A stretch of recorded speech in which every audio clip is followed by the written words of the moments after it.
Y vamos a comenzar la jornada con nuestro CPO, Chief People Officer, padre de la bonilista, artista de Manfred, David Bonilla, que nos va a hablar sobre conejos, madrigueras, informática, más o menos, ¿no? Perfecto. Pues con él quedáis. Un placer.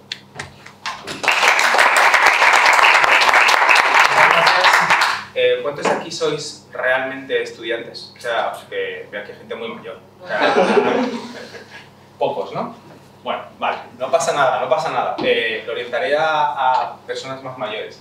Aquí la cuestión es que la verdad es que da igual que seáis estudiantes o no, porque lo que he comprobado es que básicamente el profesional medio del sector no tiene ni idea del modelo de negocio, de cómo funciona esto. Así que vamos a hablar sobre todo de lo que hay más allá del software. Normalmente como programadores nos encargamos solamente del código y muchas veces no entendemos todos los economistas que hay por detrás, ¿no? Entonces, es un poco lo que quiero hablar.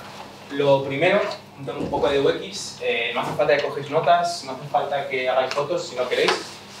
Directamente podéis venir aquí y descargaros la charla, ¿vale? Así que con que vayáis ahí ya lo tenéis. Bueno, respecto a presentarme, sí, soy Chief People Officer de Singular.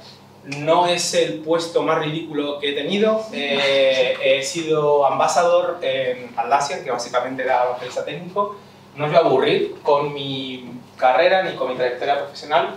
Sí deciros que llevo 20 y pico años en el mundo del software, como programador, como tech lead, como jefe de proyecto. He pasado por todas, ¿vale? En un momento dado tuve que pasar al lado oscuro, a la parte comercial, a la parte de negocio, pues básicamente porque nadie se quería dedicar a eso, nadie quería hacer esa parte, sino seguir haciendo la parte divertida que era programar. Bueno, y aquí estamos. En Singular lo que me han pedido es intentar que la gente que tenemos dentro de la compañía crezca profesionalmente, que se sientan a gusto y que, bueno, que cada año sean un poquito mejores como profesionales. Eso es bueno para ellos porque cada vez están más valorados, y es bueno para nosotros porque básicamente Singular es una compañía que se dedica a prestar servicios informáticos, por lo tanto el valor de Singular es directamente proporcional al valor de la gente que trabaja en la compañía. Si todos los empleados de Singular se fueran mañana, básicamente esto les va a encantar a los accionistas, pero el valor de Singular sería cero. Así que, como veis, es algo bastante importante. ¿Y qué hacemos aquí? Bueno, pues insisto, intentar un poco descifrar cómo funciona el modelo de negocio de la industria informática, ¿no? Y hay muchos, veremos, pero por lo menos entender cómo funciona y lo que hay más allá de programar, ¿no? No sé si conocéis todos más o menos lo que es esto, una nómina. ¿Cuántos aquí tenéis nómina? Bueno, bastantes. Muy bien. ¿Y cuántos de vosotros lo entendéis? O sea, ¿cuántos de vosotros sabéis, profesores de universidad no vale, pero ¿cuántos de vosotros sabéis el convenio que tenéis? Feliz, tú no sabes el convenio que tienes. O sea, no me lo creéis. Bueno, el kit de la cuestión es que el técnico medio no tiene ni idea del convenio que le aplica. ¿Por qué? Porque normalmente en informática nunca jamás cobramos lo que dice el convenio para nuestra categoría, nunca jamás, siempre cobramos más. Los convenios tipos te dicen que a lo mejor un licenciado universitario, un ingeniero, pues tiene que cobrar 18 o 20.000 euros como mínimo. Eso es un salario de entrada en nuestro sector. Entonces, nadie nunca cree que debe mirar el convenio. Nadie nunca cree, porque además estamos en un sector donde hemos cogido muchos vicios. Ejemplo, siempre hay trabajo. Con lo cual, me da un poco igual el tipo de coberturas sociales que tenga, porque doy por hecho que no lo necesito. Estamos en un sector con otro gran vicio, que es una bajísima sindicalización. Porque nadie cree que haga falta que defiendan sus derechos, porque creemos que somos inmortales, que siempre habrá trabajo para nosotros y que no necesitamos nunca, bueno, pues tener esa sección de grupo de que nos ayudemos. Una cosa que es fascinante es que nadie, por ejemplo, comprueba qué parte de su salario es salario como tal y qué parte de su salario son complementos. Y es muy importante, es muy relevante. Os pongo un ejemplo. Ir a mirar vuestra nómina. Si tenéis un concepto que se está aplicando que es para trabajar en exclusividad, mosquearos. Mosquearos muchísimo, ¿vale? Porque tú no le puedes exigir a un trabajador en España que trabaje en exclusividad para ti o que no tenga ningún conflicto de intereses, que no trabaje en una determinada industria, unas determinadas empresas, si no lo pagas, ¿vale? Imaginar que el día de mañana nosotros no queremos que después de trabajar en Singular te vengas a trabajar a la Universidad de La Coruña. ¿Por qué? Porque nos ha dado por ahí, ¿vale? Si nosotros quisiéramos ejercer eso, solo tendríamos dos maneras de hacerlo. Uno, pagar. Y además pagar más que tu salario. Oye, tú cobras 2.000 euros, yo para poder exigirte eso, aunque me lo hayas firmado, tengo que pagarte 2.200, 2.100, ¿vale? Pero tengo que pagarte un salario de mercado. Y hay una segunda opción, que es que te lo haya pagado antes. ¿Vale? Entonces, si cada mes que estáis en una empresa os están metiendo esa cláusula de no competencia, ese complemento de no competencia, ¿vale? Que sepáis que puede que si os despiden o si os vais, os encontréis con alguna sorpresa. Pero nadie mira eso. La inmensa mayoría de los programadores, de los técnicos, de los administradores de sistemas, no saben leer su nómina. Os va a parecer increíble, pero hay gente que nos sigue pidiendo que le demos el salario neto. Y se lo decimos siempre, lo siento, pero el salario neto solo lo negocian los futbolistas. ¿Cómo que el salario neto? El salario neto depende de los hijos que tienes, de tu situación personal, de si tienes a tu cargo una persona con discapacidad o no. No lo sabes. Y la gente no lo sabe. No lo sabe. No sabe lo que es salario bruto, no sabe lo que es coste empresa, no sabe lo que es salario neto. Es terrible, ¿vale? Esa es la realidad que yo me he encontrado. También me he encontrado con esto que es básicamente el mercado informático. Bueno, es algo que a las empresas todavía les choca y que no entienden lo que está pasando. Habréis oído por ahí muchas veces que básicamente que falta talento, que no podemos encontrar talento, que bueno, es una cosa imposible.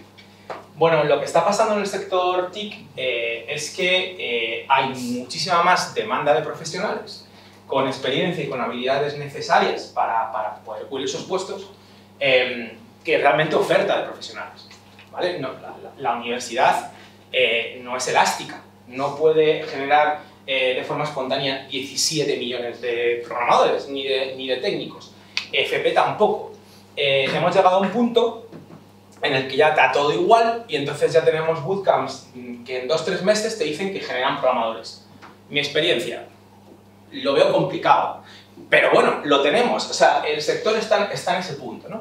El quid de la cuestión es que el problema de esto es que las empresas no han cambiado paradigma. Las empresas siguen pensando que cuando están contratando a alguien, están comprando. Y no están comprando, están vendiendo. Tienen que vender su proyecto, tienen que vender su puesto de trabajo, porque están en un sector donde los técnicos podemos elegir dónde queremos trabajar. Así que tenemos que convencerles por qué van a dejar un trabajo para venir a trabajar contigo. Como digo, estamos vendiendo. La inmensa mayoría de las compañías no saben hacer eso. ¿Y por qué hemos llegado hasta aquí? Bueno, pues básicamente pues, por lo que yo llamo triplete, ¿vale? Lo primero, porque nos hemos digitalizado a empujones. Desde el COVID, bueno, ya sabéis, o sea, lo que se iba a hacer en 10 años, de repente se hizo en 10 meses. Antes del COVID, el trabajo remoto era una cosa que era, bueno, pues mínima, algo que apenas, de lo que apenas se hablaba, y ahora es una cosa como muy normal, la deslocalización. Para bien y para mal. ¿Qué significa eso? Bueno, nosotros ahora desde Coruña podemos trabajar para todo el mundo. ¿Y eso qué significa? Pues que tenemos muchas más oportunidades que antes. Que antes solamente podíamos trabajar para empresas locales y ahora podemos trabajar para empresas de todo el mundo, ¿vale? También esto está al revés. Lo que pasa es que las empresas, por lo menos nacionales, todavía no lo están usando. Como podéis imaginar, las anglosajonas todas. Y por eso os digo que es un arma de doble filo, porque igual que se puede deslocalizar a España porque somos más baratos que Reino Unido, que Estados Unidos, que Alemania, se puede deslocalizar a India, a México o incluso a sitios que os pueden parecer muy exóticos, pero que están prácticamente en nuestra misma zona horaria, como Ghana, ¿vale? Donde un programador de élite pues puede ganar 700 euros, ¿vale? Eso es también lo que ha pasado. Y por último, bueno, el dinero era, hasta hace poco, más barato que nunca, ¿vale? Cuando pasó lo del tema del COVID, caray, el dinero valía cero, porque había que meter dinero para que las compañías no quebraran. El problema es que normalmente, como cuando pasan estas cosas, el dinero no llegó a la gente a la que le hacía falta, sino a la que no le hacía falta. Lo que suele pasar, el banco te ofrece un préstamo cuando no te hace falta. Cuando realmente te hace falta, te dice que no, que pongas garantías y demás, ¿no? Entonces, hubo mucha gente que tenía mucho dinero y que en base a que tenía mucho dinero le ofrecieron aún más dinero gratis y dijo, bueno, si me ofreces dinero al 0%, pues te lo cojo todo, lo invierto en tecnológicas y malo será que esto no me rente más que básicamente lo que tengo que pagar de intereses, que es un 0%. Y aquí estamos, la tormenta perfecta. Hay un montón de trabajo. Os digan lo que os digan. Hay muchísimo trabajo. Vale. ¿Y a dónde vamos a trabajar? Normalmente los estudiantes tienen como una idea muy preconcebida del sector, que desgraciadamente en mi experiencia es que en la universidad no conseguimos darles un reality check que no se corresponde con lo que luego se van a encontrar, ¿no? Entonces, aquí lo que me he traído han sido 3 tipos de compañías para hablar un poco del modelo de negocio de cada uno y que realmente sepamos lo que hay detrás de cada una y que a partir de ahí pues tomemos una decisión informada. Por cierto, se me había olvidado decir que espero que no veáis esto como una charla magistral, sino que si veis cualquier cosa que os llame la atención y demás, levantéis la mano y, por favor, hagamos que esto sea una conversación. Bueno, primero quiero hablar de las startups, mis favoritas, ¿vale? Ya sabéis, unas compañías donde todo huele a colonia, los programadores son estupendos, recordar una realidad, pues así es un nombre del sector, los programadores buenos van a startups, los programadores malos van a consultoras. O sea, esto es lo que se supone que se dice. La realidad es un poquito más compleja, ¿vale? En realidad, las startups, bueno, están bien. Yo he fundado alguna, he vendido alguna, con alguna incluso he ganado dinero, pero tenemos que entender bien cómo funcionan, porque las startups básicamente son picadoras de cara. Una startup no es un sitio donde un junior pueda crecer tranquilamente. No es un entorno amigable para un junior. No es una buena empresa de entrada. Porque una startup no tiene tiempo para formarte, ni para invertir en ti, ni en nada. Una startup es una compañía que tiene un periodo de tiempo muy determinado para probar un modelo de negocio. Y si no lo prueba, está fuera. Así que, como podéis entender, no es un sitio donde un junior tenga tiempo para crecer profesionalmente. Para entender bien el modelo de la startup, necesitamos entender cómo ganan dinero. Y la inmensa mayoría de startups no ganan dinero, ¿vale? Están basadas en capital riesgo, venture capital. Y como no ganan dinero, si nos vamos a trabajar en una startup, lo mínimo que tenemos que saber es cómo se sostiene, ¿vale? Si queremos hackear el sector, si queremos trabajar en un sitio donde sea lo mejor para nosotros, lo mínimo que tenemos que conocer son las reglas de juego, ¿vale? Que queremos ir a una compañía que no es sostenible, como la inmensa mayoría de las startups, que palma dinero, no pasa nada. Pero sepamos las reglas de juego, sepamos que en un mes podemos estar en la calle, literalmente. Voy allí porque me van a pagar más dinero, por lo que sea, porque quiero aprender, porque me mola mucho, porque en las startups hay arcoíris y unicornios, pero conozcamos el modelo, ¿vale? La inmensa mayoría de startups, hay algunas que se bootstrapean, es decir, que van con fondos propios. Manfred, por ejemplo, es así, pero la inmensa mayoría van con capital riesgo por detrás. El capital riesgo tiene un objetivo de rentabilidad anual del 15%. ¿Qué significa eso? Que si yo meto dinero en un fondo de capital riesgo y meto 100 euros, ya os digo que no podéis meter 100 euros, porque el ticket mínimo que van a permitir pues va a ser de 50, de 60, de 100.000 euros, depende del fondo. Pero si yo meto 100 euros en un fondo, se espera que me den 15 cada año. Y eso va acumulando, ya sabéis, interés compuesto. ¿Por qué un 15%? ¿Por qué un 13, un 12, un 7 o un 5? Bueno, porque normalmente cuando tú inviertes en una posibilidad de inversión, va aparejado el riesgo con la rentabilidad esperada. La rentabilidad de la bolsa, normalmente anualizada, si vemos un histórico de hace, no sé, los últimos 70 años, es un 5%. Yo compro participaciones de un fondo que he invertido en el IBEX 35, en el Nasdaq, y en teoría 20 años sacaré un 5% de rentabilidad anual. Luego tenemos el modelo de Private Equity, que es fondos que invierten en compañías, las compran e intentan sacar pues, rentabilidad, ¿vale? Pues yo cojo, me compro San Brandán y creo que lo puedo optimizar y que en vez de copar Galicia, pues creo que puedo conquistar el mundo y voy a intentar sacar un 10% de rentabilidad anual. Luego tenemos el modo del capital riesgo. Capital riesgo. A lo mejor lo del riesgo ya os indica algo. Bueno, pues como este modelo es muy arriesgado, se espera un 15% de rentabilidad anual. El horizonte de inversión son 7 años. Cuando tú metes pasta en un fondo, hasta que tú la recuperes, pasan 7 años. No puedes recuperarlo en 2 años. Es que me viene bien, es que ahora quiero pagar mi hipoteca. No funciona así. No funciona así. Tú lo metes y te olvidas durante 7 años. En algunos sí que hay mecanismos para sacar la pasta antes, palmando, por supuesto.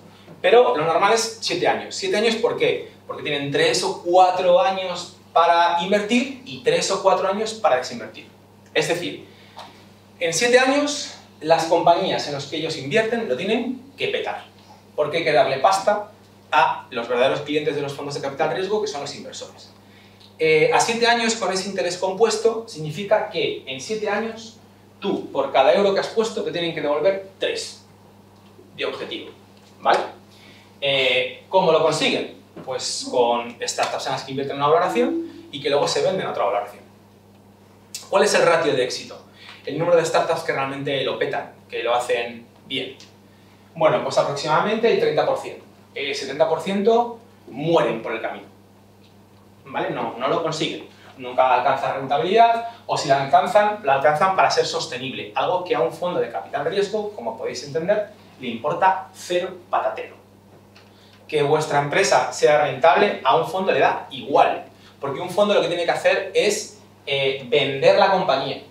De hecho, le da igual que la compañía no sea rentable mientras haya un tercero que lo pague por mucho más valor por lo que hay dentro.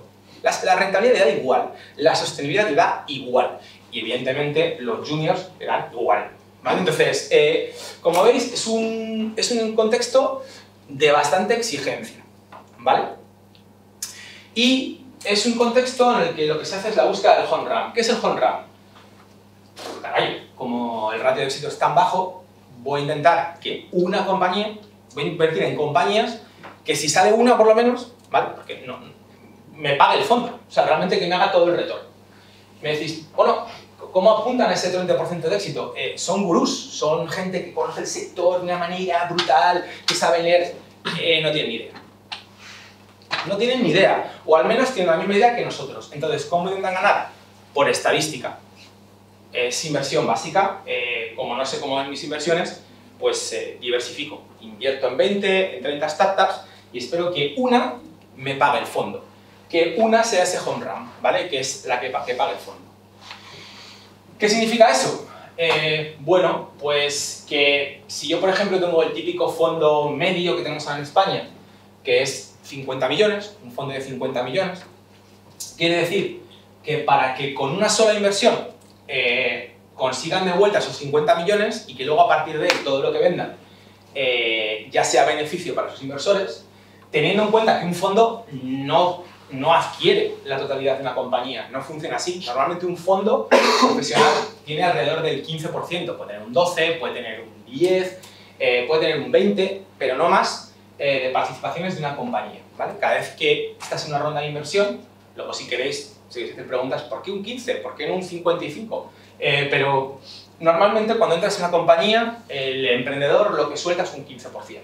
Entonces, teniendo en cuenta que la participación del fondo sea de un 15% de esa compañía, para poder hacer un home run, necesitan que la compañía valga 334 millones.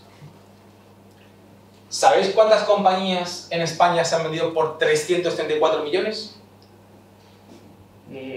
No creo que me hagan falta las dos manos para contarlas. Muy pocas, muy pocas. Así que podéis imaginar la presión que hay, ¿vale? Y shit happens. Es una cosa que nadie cuenta. Pero shit happens. Aquí os pongo la típica cosa de, jolín, yo me pedí mi hipoteca, creo que fue en 2003, Euribor más 0,75, porque eso de, vamos, o sea, interés fijo, ni de coña. Bueno, ni de coña hasta este año, claro. Pero evidentemente, shit happens, ¿vale? Este es el tipo que tengo ahora. Cuando me haga la revisión, pues no sé lo que haré. O sea, me tiraré por un puente o... pero no sé, claro, yo tenía Euribor negativo. O sea, una cosa brutal. Pues shit happens. ¿Y qué significa? Que aunque eso no sale normalmente en los medios, jolín, hay muchas historias de terror en startups. Yo lo he pasado muy mal, sinceramente. De noches sin dormir, de ver cómo se pagan nóminas, de dejar de pagar tus nóminas o de tener nómina tú para pagar a tus empleados. Y he tenido gente en Manfred, en una de las compañías que fundé, que se dedican a recruiting y demás, que realmente venía destrozada del mundo startup, ¿vale? ¿Por qué? Pues porque es una presión brutal. Entonces, si sabéis jugar a eso, está bien, pero que sepáis en qué estáis jugando. Y simplemente os pongo aquí una gráfica que me parece muy interesante, que es realmente cuántos de esos venture capitalists consiguen ese retorno esperado, que es alrededor del 5%. El resto de los fondos, de hecho, la inmensa mayoría de los fondos pierden dinero. ¿Vale? O sea, para que os hagáis una idea de lo competitivo que es el sector y lo complicado que es montar una compañía tecnológica que tenga sentido. Vale. Segundo tipo de compañías de las que me gustaría hablaros. Big Tech. Claro, yo no sé si conocéis muchos Atlassian, ¿os suena? Jira, Confluence. Jira es un meme del sector. Si queréis ser aceptados en la comunidad y que os rían las gracietas y conseguir el like fácil, decir que Jira es una mierda. Sale gratis. O sea, nadie os va a decir que no tenéis razón y quedáis como muy cool. Jira es una mierda, tener un correo de Hotmail es de perdedor. O sea, hay 3 o 4 cosas que nunca fallan. O sea, podéis usar donde queráis. No tiene ningún tipo de riesgo. Bueno, pues Atlassian, joder, lo hicimos de libro. Compañía startup australiana, salió al Nasdaq, lo petamos, ¿vale? He estado allí, en Silicon Valley. He estado trabajando para ellos, he estado trabajando con ellos, he estado en Silicon Valley. Y sinceramente, hay gente muy brillante y sinceramente, hay gente que no es tan brillante, ¿vale? O sea, siempre cuento la misma anécdota, pero es que vamos, se me caían los calzoncillos al suelo. Haciéndome onboarding, os recuerdo que yo llegaba ahí de embajador, o sea, de evangelista técnico. O sea, yo era alguien que era para hablar con los usuarios, con los desarrolladores, entender lo que querían hacer, trasladarlo a producto, dar charlas, pero yo no iba a programar. Ese no era mi trabajo al 100%. Pero hicimos el onboarding de los programadores habituales, ¿no? Y estábamos ahí haciendo nuestro onboarding en Sydney, en Australia, y había un compañero que era programador, y yo estaba con Sven, mi colega, que también era evangelista técnico, entonces empezaba a contarnos, bueno, pues la API de los productos de Atlassian, tenemos dos, tenemos una parte en Java, que es para el servidor, una parte hecha con JavaScript y demás, y entonces levanta la mano el programador y dice, oye, perdona, ¿qué es API? Hostia, y me miré yo con Sven, con mi colega, y dije, pero what the fuck? O sea, quiero decir que... Pero si este es senior, se supone. Bueno, pues esto lo he visto. Igual que recuerdo hablar con alguien de Oracle, bueno, que trabaja en Oracle, y decir, bueno, ¿tú qué haces? Soy programador. ¿Y qué haces? No, yo pues, trabajo en el backend y demás. Ah, sí. Y entonces, ¿trabajas con Oracle? ¿No? Hacer la gracia. Dice, no, yo bases de datos yo no toco. Yo soy programador.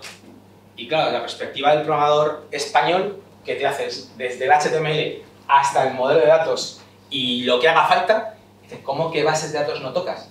No, que yo programo, o sea, yo SQL, a mí eso no me toca. Y claro, te quedas loco, ¿no? Entonces, lo que sí que os voy a comentar del tema de Big Tech son básicamente 2 cosas. Lo primero, cuidado con el tema del índice, porque asignamos mucho sesgo de confirmación a la gente que trabaja en Amazon, en Facebook, en LinkedIn, en Microsoft, en lo que sea. Hostia, es que si trabaja en Google tiene que ser la repanocha. No. No tiene por qué. Bueno, es que si trabaja en Google, claro, es que imagínate, en Google haciendo ahí la hostia y tal. Bueno, pues a lo mejor trabaja en Google o en Amazon y lo que está haciendo es el formulario de riesgos laborales, ¿vale? De Amazon. O sea, si queréis que vais a entrar en Amazon y que os van a poner a hacer el buscador, flipáis, ¿vale? O sea, lo más normal es que no, ¿vale? Que os pongan a hacer un cruce de libro y que os lo traguéis durante muchos años, ¿vale?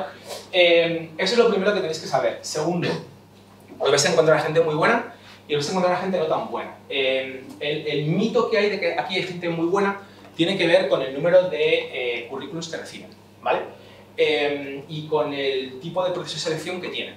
Todos habremos oído las pruebas de selección que tienen en Google, que si cuántos elefantes caben en un 600, que si, cómo podrías contar cuántos números de lápices, cuántos lápices hay desde la oficina de Google al Golden Gate, y chorradas así. Literalmente son chorradas, ¿vale? Igual que aquella estupidez que decía que Spotify se organizaba en squads, en tribus y tal, una chorrada. Jamás se aplicó eso, ¿vale? ¿Por qué Google hace esa idiotez? Porque Google recibe más de 1 millón de currículums todos los años y no saben cómo gestionarlo. Es imposible. Entonces, tienen que inventarse idioteces para tirar a gente. Literalmente idioteces. ¿Por qué lo sé? Porque me lo han contado ellos. Yo como pardillo, cuando estaba montando una empresa de recruiting, les dije, oye, ¿cómo hacéis vosotros para atraer talento? Y claro, me miran como diciendo, este chico es imbécil. O sea, ¿cómo que atraer talento? O sea, si lo que no sé es ya cómo quitarme a la gente. Entonces, hacen pruebas con las que no se quitan, o sea, se quedan con los mejores, sino que lo que hacen es eliminar, porque no pueden, no hay manera humana de procesar todos esos currículos. Pero una cosa que también es importante que comprendáis y entréis ahí, que es lo que más me preocupa a nivel de carrera, es el tema de CAPEX y OPEX, que es una cosa que los técnicos normalmente no sabemos. ¿Qué diferencia hay entre CAPEX y OPEX? Esto básicamente significa gastos operativos y gastos de capital. Esto significa algo que yo necesito para trabajar y algo que yo invierto, en el que yo invierto.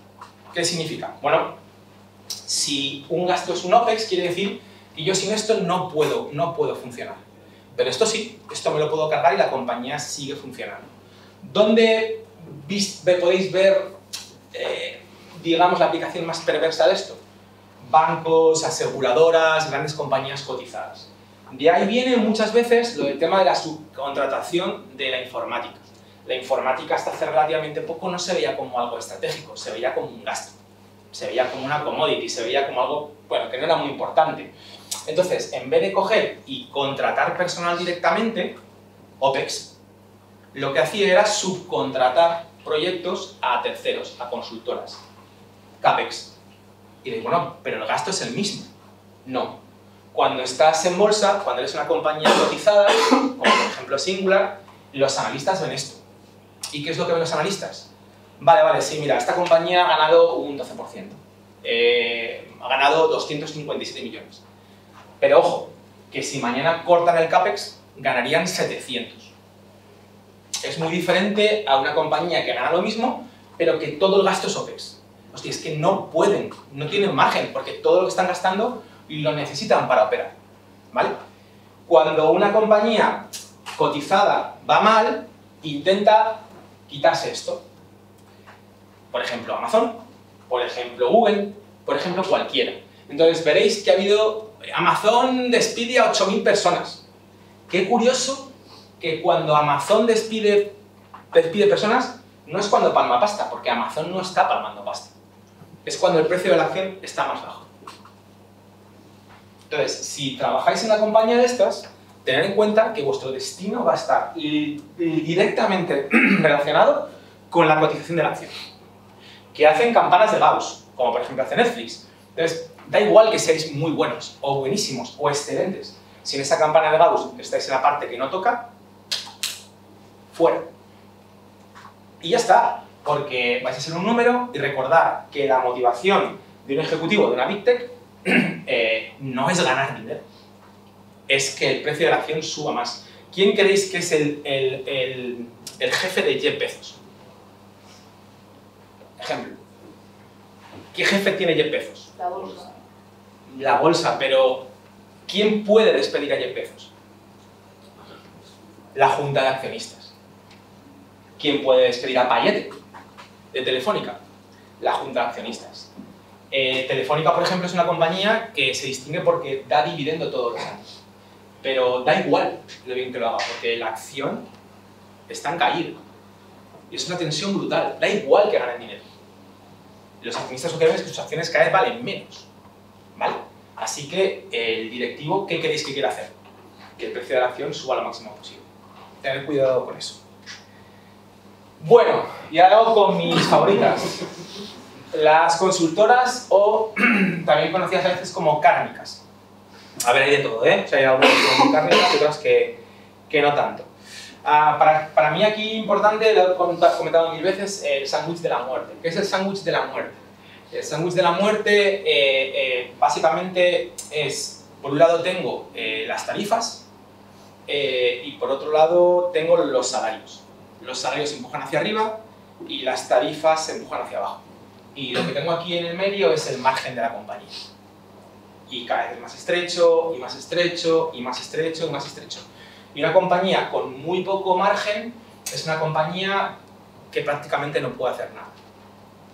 Este año hemos tenido un IPC del 5,2% anualizado, el de 2022. Eso quiere decir que todo lo que no sea subir un salario más de un 5,2% se supone que es perder poder adquisitivo.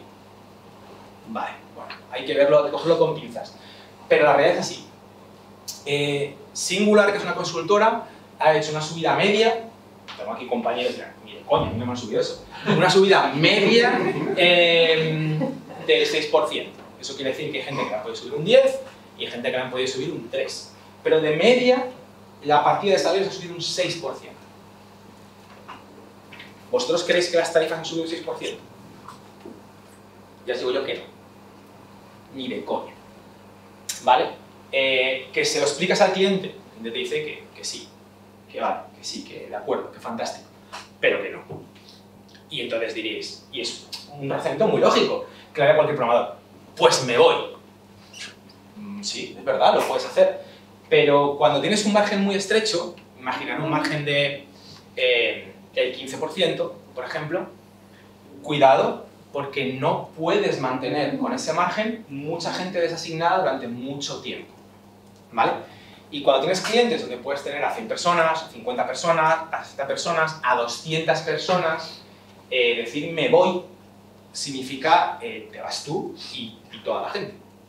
¿Y ahora qué haces? Ahora te pones a buscar trabajo para toda esa gente, ¿vale? Es complicado. Siempre partimos de un escenario en donde nos creemos que es todo muy racional. La realidad es mucho más compleja de lo que como programadores bueno, creemos, ¿no? Y os traigo un poco para que sepáis lo que significa eso, unas slides que vi en TechFest en 2018, madre mía, o sea, ya ha llovido, ¿no? 5 años. Aquí lo que ponía eran unos salarios competitivos en Madrid. Esto en aquel momento en Coruña era, bueno, ciencia ficción, o sea, esto ni de coña era así. Pero en Madrid en aquel momento, estos eran salarios que eran competitivos. Un salario de entrada en 20.000 euros, un veterano estaba sobre 40.000 y el techo de cristal, si eras programador, si eras técnico, era 60.000 euros. A partir de ahí, o gestionabas personas o era muy complicado que consiguieras ganar más, ¿vale? Y simplemente hice un ejercicio de lo que significaba intentar tener un margen con esos salarios, ¿no? Puse un salario bruto de 30.000 euros, que ya os digo que en Madrid en aquel momento no te daba para contratar a un senior, ahora mismo, vamos, ni por asomo, y afortunadamente quiero pensar que en Coruña tampoco, ¿vale? Llevamos una campaña nosotros para Gitest, para Boost, donde el salario de entrada para gente sin experiencia eran 30.000 euros. Es verdad que se pagaba más a veces de gente que estaba ya dentro, pero estos salarios han subido. Pero en aquel momento, ¿vale? Si empezabas a aplicar lo que era el coste empresa, el coste de la estructura, porque para que tú puedas estar trabajando, caray, necesitas gente que esté pagando las nóminas, gente que esté vendiendo, gente que se ocupe de, bueno, 1000 historias, ¿no? bueno, pues tienes que pagar esa estructura y si eres un empresario amarrategui, un gallego, que está siempre pensando, ostras, a ver si va bien, pero a ver si va mal, pues te vas cogiendo en una bolsa el coste de despido.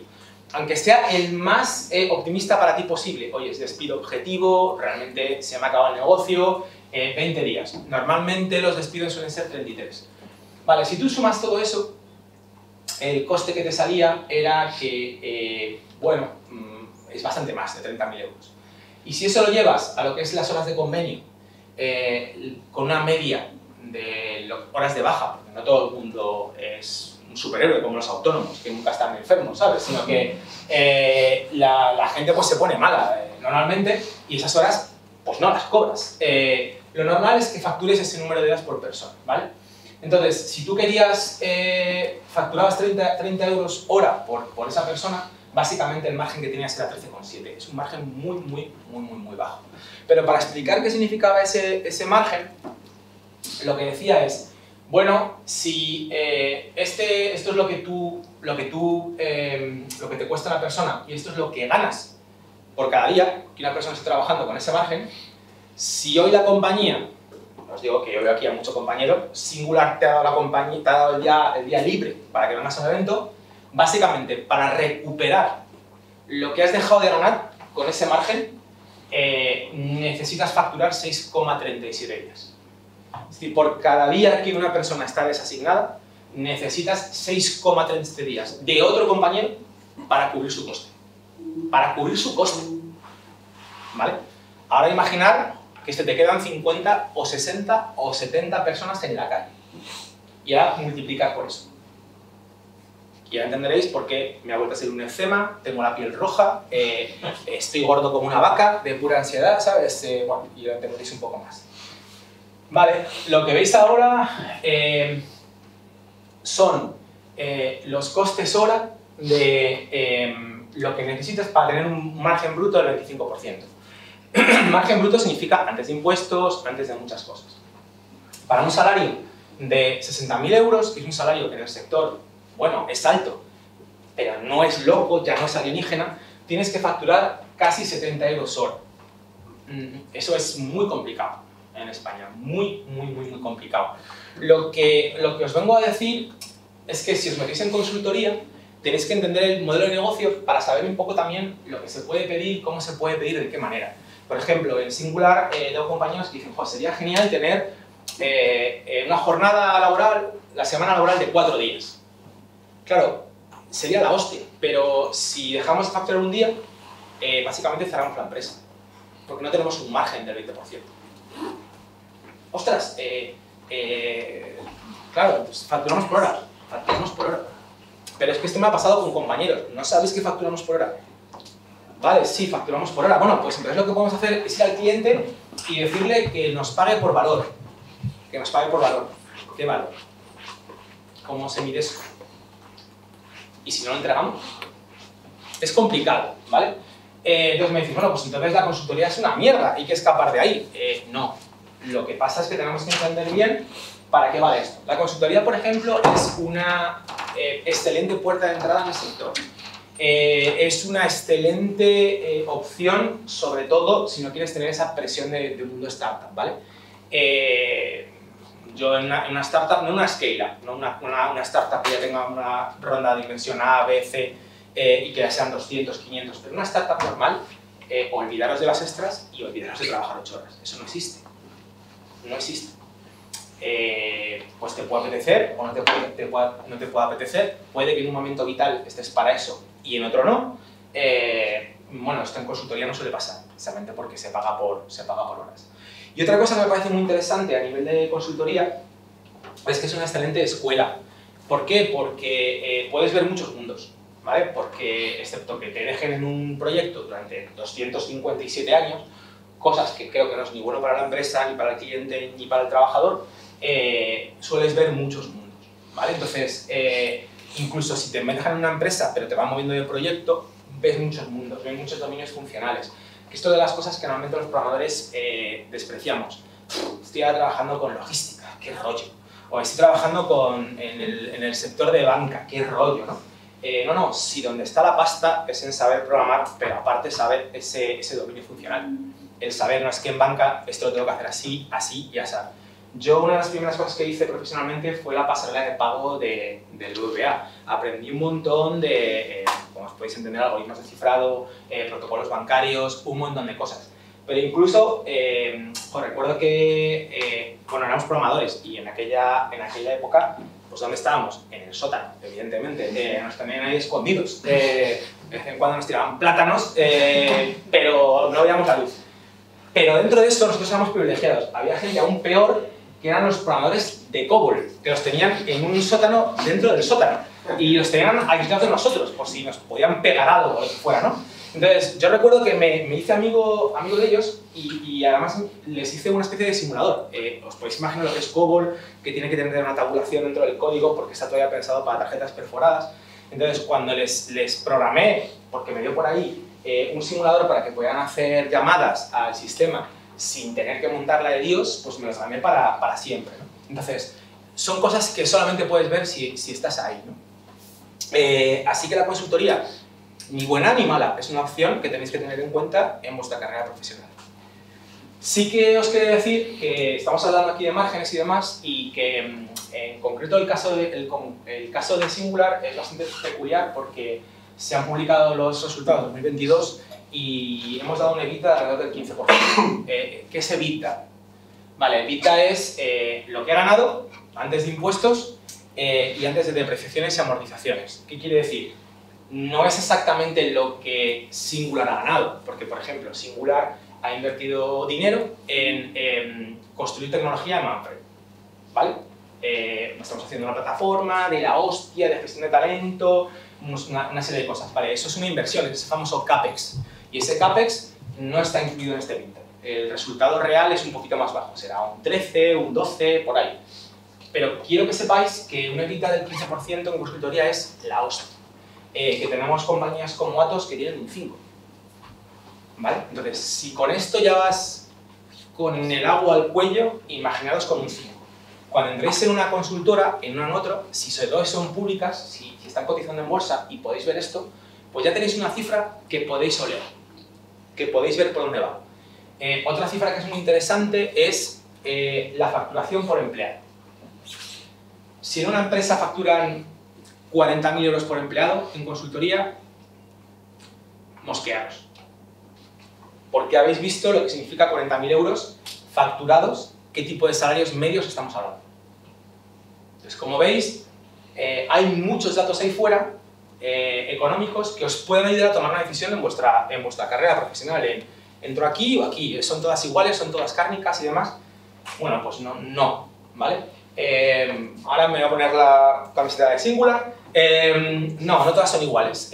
Para mí, la mayor diferencia y el rosa que tenéis que mirar es ¿qué pasa si me quedo sin proyecto?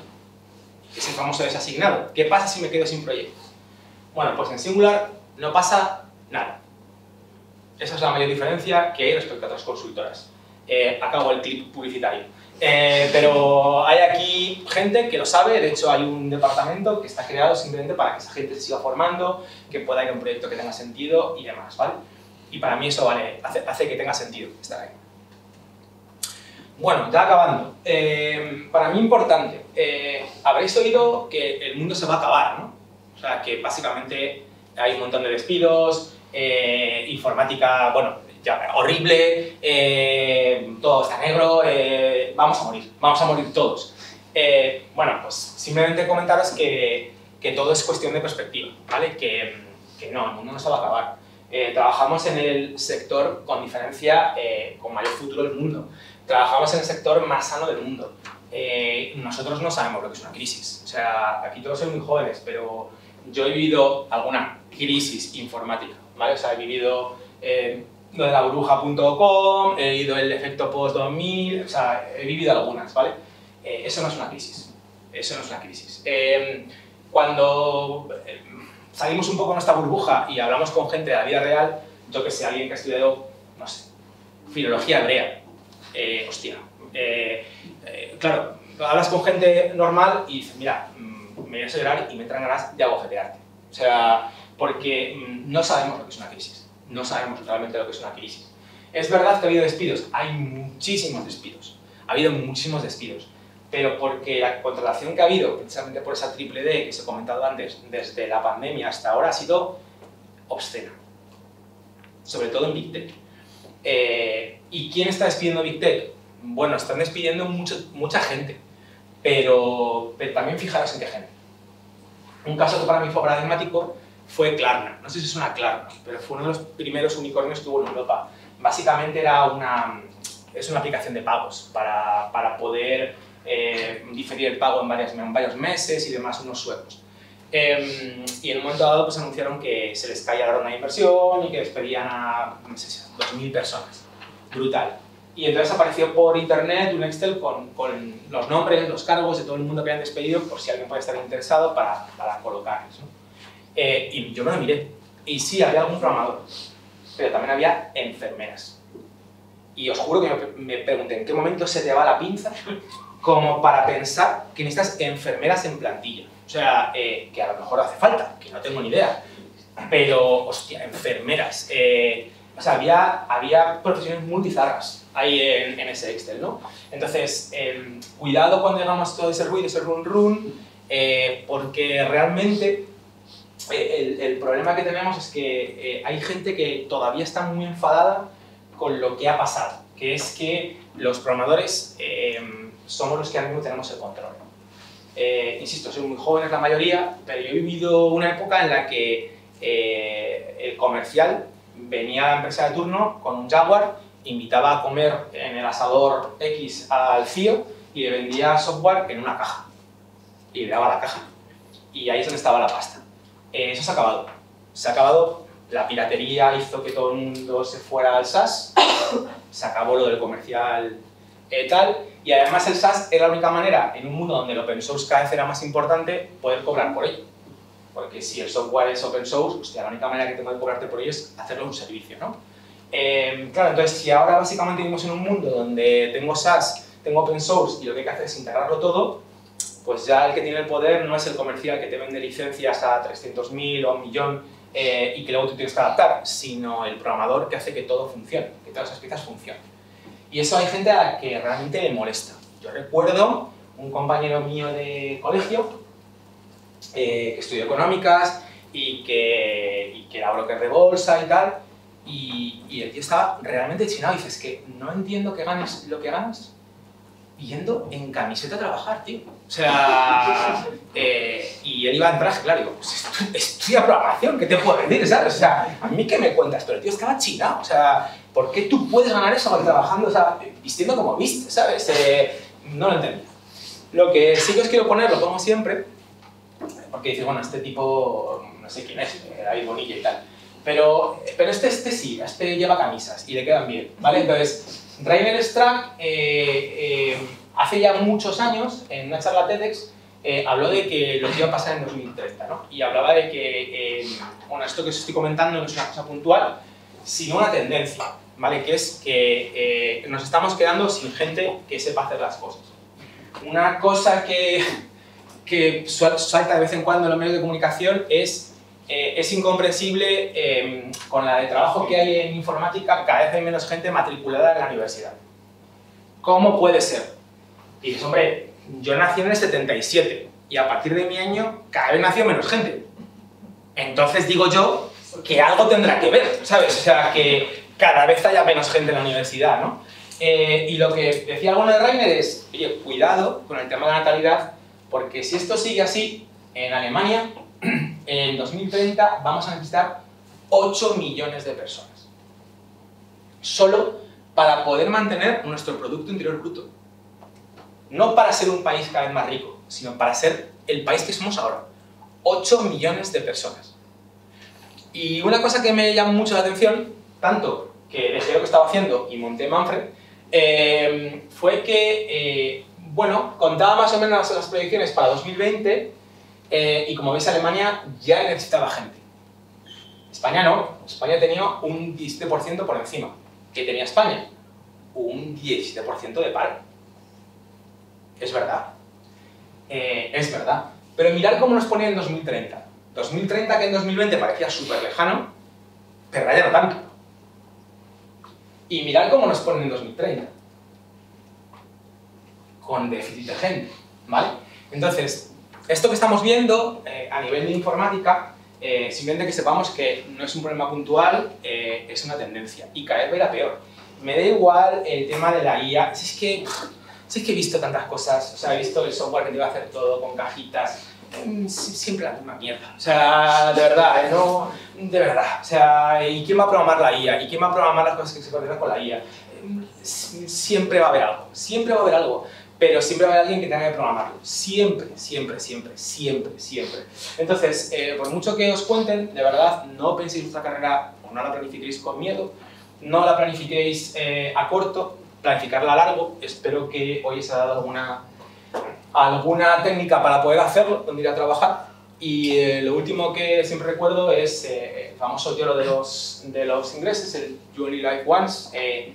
Joder, si tenemos la suerte de trabajar en un sector donde podemos decidir dónde trabajar, pues sería estúpido desaprovechar nuestra vida en un trabajo de mierda. Así que coger ese privilegio y usarlo sabiamente. Y nada más, muchísimas gracias.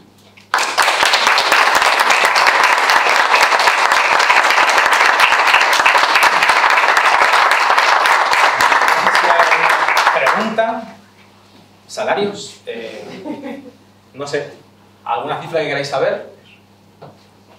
¿Nadie se lanza? ¿Sí? Normalmente, ¿cuáles son los principales factores que hacen que una acción suba o baja de una empresa? ¿O alguno de ellos? O, aparte de las guerras, de la falta de material, etcétera. Bueno, sin duda la parte macro afecta mucho, pero siempre es lo que tú esperas ganar. O sea, por eso las empresas en bolsa suelen valer bastante más que una empresa privada que tú llegas y compras, ¿no? Porque lo que te están primando o penando es la perspectiva de que a futuro ganes, o sea, valgas o más o menos, ¿no? A partir de ahí tú puedes ver, ¿no?